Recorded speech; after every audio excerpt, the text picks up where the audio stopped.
So let's talk about some of these specifics down here when you're creating an assignment. So you can set the points to whatever you want. It has to at least be one if you're going to give it any sort of value, if you want to say that. So I'm just going to say points. I can put it in assignment groups. Some people use this, some people don't. Like if you're pulling categories from PowerSchool, they'll pop up right here. So you can put this assignment in one of those. They're called categories in PowerSchool. They're called assignments or assignment groups in Canvas. So you can put it there. And then right here it says display grade as, and you have different choices. So you can do percentage. So when you're entering grades, you'd put like 75 or 90, and that would calculate into a percentage. You can do complete or incomplete, which is basically going to just be a check mark or an X. Points, so if this was out of 10 points, when I'm doing, when I'm putting things into the grade book or using SpeedGrader, I could put an 8 out of 10 or a 2 out of 10.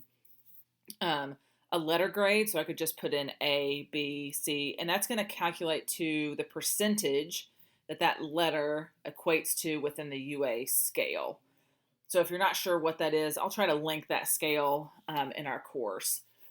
GPA scale, I don't even use that one, or not graded. So not graded is really just if you want to have kids do it, but you're not even interested in what they do, meaning I'm not going to check it or anything. Because I can't like really use it in a module or anything like that if I'm not going to grade it. So it depends on what my purpose is for this task.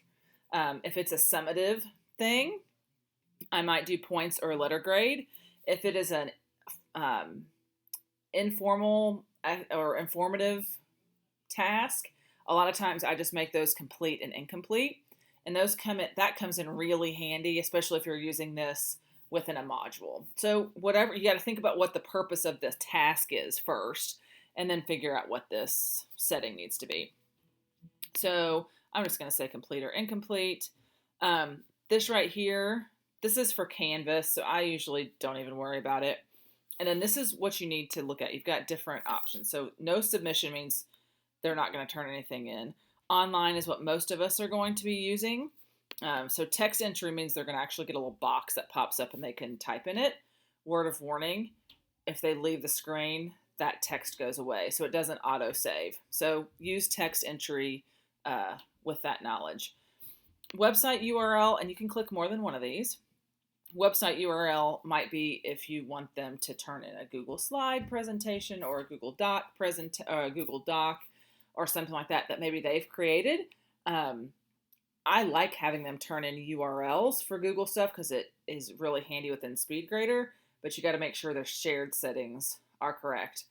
If you want to learn about a hack with that, send me an email and I'll teach you that. Meeting recordings allow them to submit audio or video. I've never used student annotation, but they can annotate something that you have put in there, or they can upload something. So if you're ever going to do anything from Notability, always click File Uploads. And I don't restrict file upload types because you can get into lots of headaches that way. I always leave this as unlimited because if students turn it in more than once, it's time and date stamped. So I can see what they turned in the first time, the second time, the third time, whatever. It's all very easy to see what they turned in when. So for my sanity, I just leave this unlimited so kids can go back and turn things in if I need them to.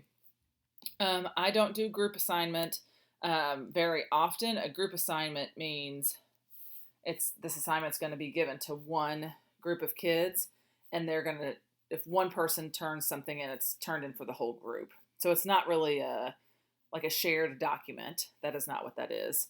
A group assignment means we're going to send it out. When one person turns it in, I'm going to get one thing, and they're going to get whatever score. Peer reviews, we'll talk about that later. I'm going to turn that off. Included in assignments, you just got to click this if you want it to go to PowerSchool or not. So this is a test, so I'm going to say no. And then we'll talk about all the different options you have down there. So lots of different settings. Again, think of your purpose. So from the points down to really what type of submission they're going to do, you really need to think about what the purpose of the task is, and what you want to select there.